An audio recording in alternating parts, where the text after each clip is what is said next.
पण असंही पुढे चाललं असेल ना, आणखीनही काही असे रोल असतील, हं. जे तुम्ही 4 दिवसाचं शूट केलं, आलं 4 तासाचं? नाही, असं माझ्या बाबतीत खरोखर नाही झालंय. नाही झालंय. उलट मग ह्याच्यात वेगळं झालं.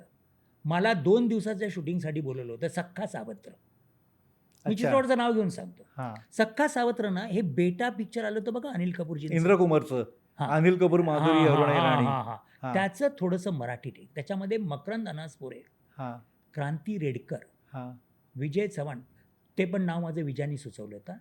हां. विजय चव्हाण माझा असा मित्र होता, की ज्यांनी माझं चित्रपटासाठी नाव सुचवलं. तर त्या चित्रपटाचं मी शूटिंगला गेलो. मला सांगितलं तुमचं 2 दिवस शूटिंग आहे.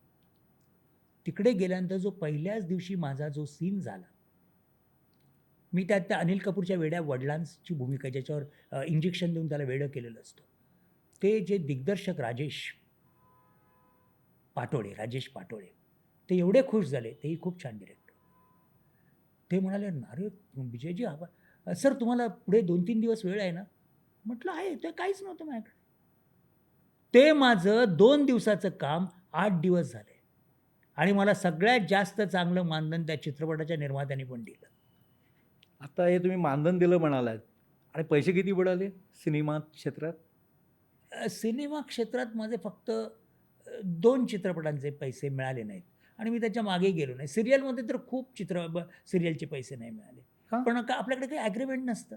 काय होतं, पायलट करतात 4-4 पायलट करून घेतले आणि अपना शुरू होने वाला है. एक तर हिंदी होता. मी रात्री 3-3 वाजेपर्यंत त्या म्हणजे सीरियलचं शूटिंग केलं आणि तो साउथ इंडियन डिरेक्टर होता.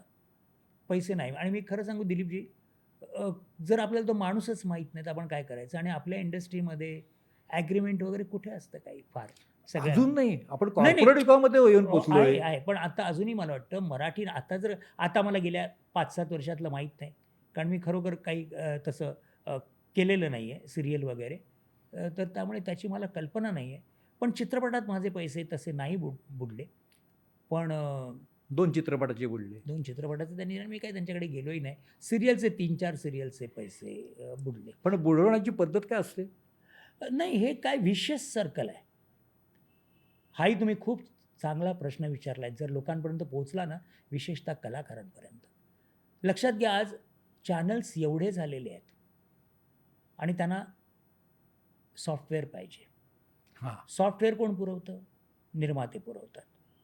म्हणजे हे चॅनल आहे. हा माणूस सॉफ्टवेअर पुरवतो. यांनी सॉफ्टवेअर पुरवलं नाही, तर चॅनल चालू शकेल का? नाही. आता ती जी कंपनी आहे, ती निर्मात्याला सांगते, "आम्ही तुम्हाला अमुक एक पैसे देऊ, तुम्ही करा." ती त्यांना सांगते, "आम्ही तुम्हाला 30 दिवसांनी पैसे देऊ." तो कलाकार इतरांना सांगतो, "मी तुम्हाला 60 दिवसांनी देईल." हं, बरोबर आहे? हं. आणि मग जेव्हा याचे पैसे येणं बंद होतं, तेव्हा हे यांना पैसे देऊ शकत नाहीत. त्यामुळे हे व्हिशियस सर्कल आहे.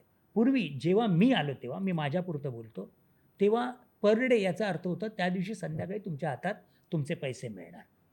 आणि एपिसोडिक असेल, तर एपिसोड काय 2 दिवसांनी संपला, की तुम्हाला हे पैसे चोख दिले जायचे. शिफ्ट होती सकाळी 9 ते 6. 6च्या पुढे 6:30, पावणे 7 डोक्यावरून पाणी 7 ठीक आहे. 7च्या पुढे गेले, की तुम्हाला दीड शिफ्ट 150. Yes, correct. हे सगळं व्यवस्थित चाललेलं होतं. पण आता या स्पर्धात्मक युगात आज हा म्हणतो किती तो 2,000 मी 1,500त काम करतो. दुसरा म्हणतो मी 1,000त काम करतो.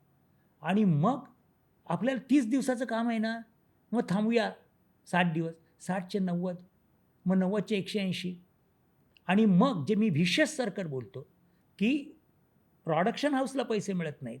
ते कलाकारांना पैसे देत नाहीत आणि मग कलाकार सांगतात, "आम्ही एवढं काम केलंय."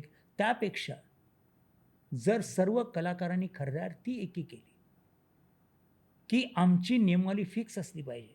आमचे काम करण्याचे तास, आम्हाला पैसे मिळण्याचा कालावधी कशासाठी पाहिजे 60 दिवस.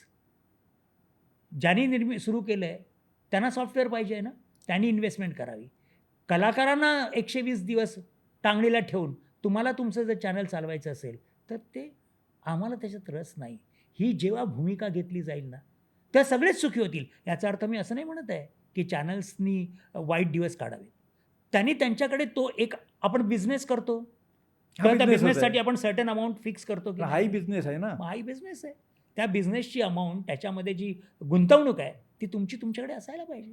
ती गुंतवणूक तुम्ही इतरांच्या जीवावर नका करू. हे ज्या दिवशी बंद होईल ना, आज जे होतंय, आज आपण पुष्कळदा ऐकतोय सोशल मीडियावर आणि चांगले कलाकार म्हणतायत, माझे ह्यांनी पैसे बुडवले, माने त्यांनी पैसे बुडवले. नाईलाज आहे, हे बंद होईल. पण पैसे बुडवत असून सुद्धा कलाकार एवढा इंटरेस्ट घेऊन कसं काय वावरतात? तेच सांगितलं ना, आता दुसरा सोर्स ऑफ इन्कम नाही आहे. पूर्वी आणखीन एक महत्त्वाचं आहे, 40 वर्षापूर्वी माणूस नोकरी करून कलेची साधना करत होता. कित्येक कलाकार आहेत, मी नावं नाही घेणार, जे कोणी बरीच बँकेत उदाहरणे होते, आहेत. कोणी बँकेत होते, कोणी गव्हर्नमेंट सर्वंट होते, बेस्टमध्ये होते, बेस्टमध्ये होते. ह्या सगळ्यांनी नोकरी- टेल्कोमध्ये होते. पण काय माहिती आहे ना, ही जी गोष्ट आहे त्या गोष्टीकडे ना दुसऱ्या अर्थाने बघितलं जातं की या दृष्टिकोनातून, की त्या काळात कलाकारांना इकडे पैसे मिळत नव्हते म्हणून ते नोकरी करत होते. आणि तुम्ही अशा पद्धतीने बघता की कला ही साधना आहे म्हणून आम्ही करत होतो आणि नोकरी सांभाळून करत होतो. नेमकं कोणतं बरोबर आहे? माझ्या मते 70 ते 80% लोक कला ही नोकरी सांभाळून आवड म्हणून करत होते. इकडे नाटकात कमी पैसे मिळतात म्हणून मी नोकरी करतोय, असा माझ्या आयुष्यात कुठलाही दिग्गज कलाकार आलेला नाही आहे. अच्छा. आता माननीय दुभाषी सर, हां. ते पिंगेश क्लासेसमध्ये शिकवायचे. हो. मग त्यांनी नोकरी केव्हा सोडली? जेव्हा ते नाटकात स्थिरस्थावर झाले तेव्हा. हां. अनेक दिग्गज कलाकार हे तेव्हा मला माहिती असलेले बँकेत होते, तुम्ही म्हणाल तसं सरकारी नोकरीत होते आणि त्यांना सांभाळून घेतलं जायचं. त्यांच्या बरोबर वेळा आहे. सांभाळल्या जायच्या. आता नाही होत. पण आता ह्याच्यामध्ये एक मुद्दा आहे की त्यावेळेला त्यांना सांभाळून घेतलं याचं कारण त्या कलाकारांबद्दल आदर होता. बोला, आता तुम्हीच बोला. नाही, आदर होता. आताच्याही कलाकारांबद्दल आदर नाही आहे अशातला मी भाग आदर नाही. नाही असं नाही म्हणत. आज हां. ग्लॅमरस क्षेत्र म्हणून बघितलं जातं अशा हां. अर्थाने मला म्हणायचं कारण आहे. कलाकारांची देखील मानसिकता बदललेली आहे ना. ते ताबडतोब 2 सीरियल केल्या की मी बॉसचा बॉस असल्यासारखा तिकडे जाऊन वागायला लागला. तर बॉस त्याला कसा सांभाळणार? असा तो भाग आहे. हां. आपल्याकडचे त्यावेळेचे कलाकार खूप नम्र असायचे हो.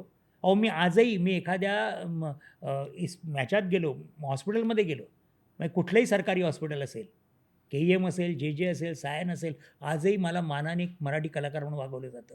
कधी काही योग आला पोलीस स्टेशनला वगैरे जायचं काय, पोलीस यंत्रणा तुमच्याकडे मराठी कलाकार म्हणून तुम्हाला आदराने वागवते.